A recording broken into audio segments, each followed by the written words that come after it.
नमस्कार, M A रेसिपीमध्ये आपणं सर्वांचे स्वागत आहे. आज आपल्याला मटार खिमा बनवायचा आहे. खिमा नाव ऐकलं की लागलीच नॉनव्हेज आठवतं, पण आपल्याला नॉनव्हेजपेक्षाही सुंदर चव असलेलं असं वाटाण्याचा खिमा बनवायचा आहे. त्यासाठी काय काय घेतलेलं आहे मी बघा. कांदे घेतलेत 2-3 चिरून घ्यायचेत आणि टोमॅटो घेतले. तर टोमॅटोची आपण पेस्ट घालणार आहोत. तर चला सुरुवात करूया. कांदा चिरून झालेला आहे आणि टोमॅटोची सुद्धा प्युरी करून घेतलेली आहे. आता आपल्याला हे जे वाटाणा आहे हा आपल्याला मिक्सरमधून काढून घ्यायचा आहे आणि अगदी जाडसर वाटायचं आहे, जास्त बारीक पेस्ट करायची नाही याची. तर आपण हे आधी करून घेऊ. वाटाणा आपला मिक्सरमधून काढून झालेला आहे. असे थोडे दाणे राहिले तरी चालतील, असे वाटाणे अख्खे राहिले तरी चालतील, पण असं जाडसर वाटून घ्या. आता आपल्याला हे काजू आणि तीळ याची पेस्ट पण घालायची आहे. तर तीळ आता थोडी भाजावी लागेल. तीळ भाजून घेते.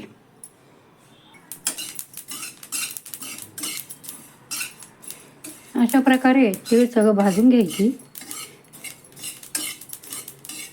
जास्तही लाल करायची नाही. असं थोडं जाडसर वाटून घ्यायचं, बारीक करून घ्यायचं आणि नंतर मग पाणी घालून आणि पेस्ट तयार करायची. कढई तापली आहे. आता आपण यावर तेल टाकून घेऊ आधी.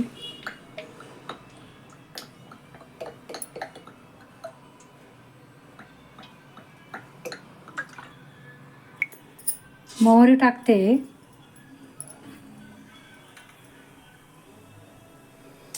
अगदी थोडे जिरे टाकते. मोहरी तडतडली आहे. आता थोडा हिंग टाकून घेऊ. हा चिरलेला कांदा यात टाकायचा आहे आपल्याला.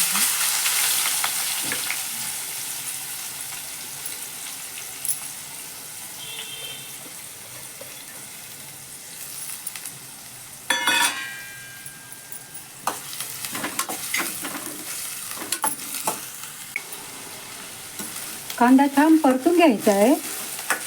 छान लाल करून घ्यायचा. थोडासा लालसरच असा छान परतून घ्यायचा.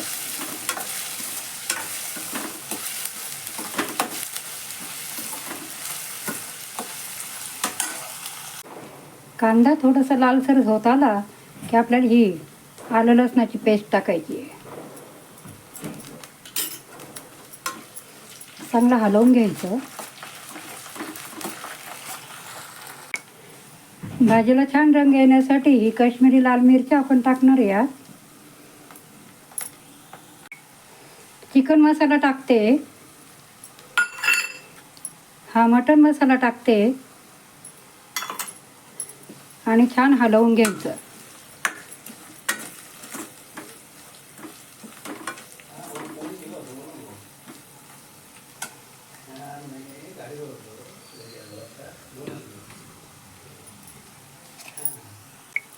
आता यात आपण ही टोमॅटो प्युरी टाकणार आहे आणि छान परतून घ्यायची ती.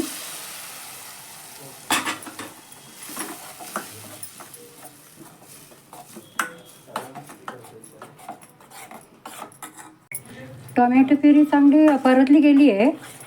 आता यात थोडासा आपल्याला आणि अर्धा चमचा आपल्याला हळद टाकायची यात.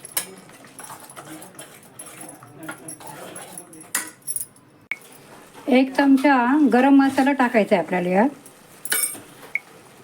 यातच आपल्याला हे वाटाणे, आपल्याला वाटाण्याचं वाटण आहे हे आपल्याला परतून घ्यायचं आहे.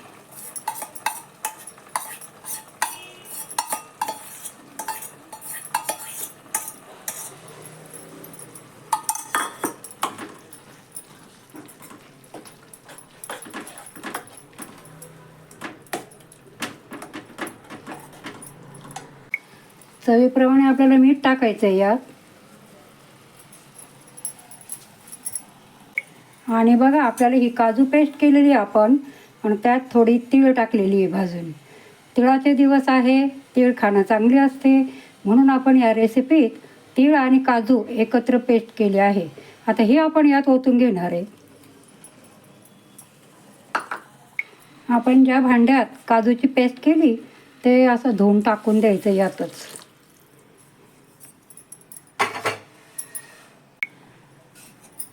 थोडी कोथिंबीर टाकून घ्यायची आपल्याला वरती.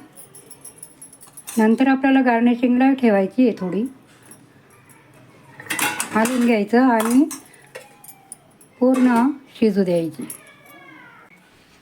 आपला मटार खिमा खूप छान झालेला आहे. आता थोडंसं आपण याला गार्निशिंग करू. बघा, अगदी सुंदर चव झालेली आहे. आवडल्यास लाईक, शेअर आणि सबस्क्राईब करायला विसरू नका. धन्यवाद.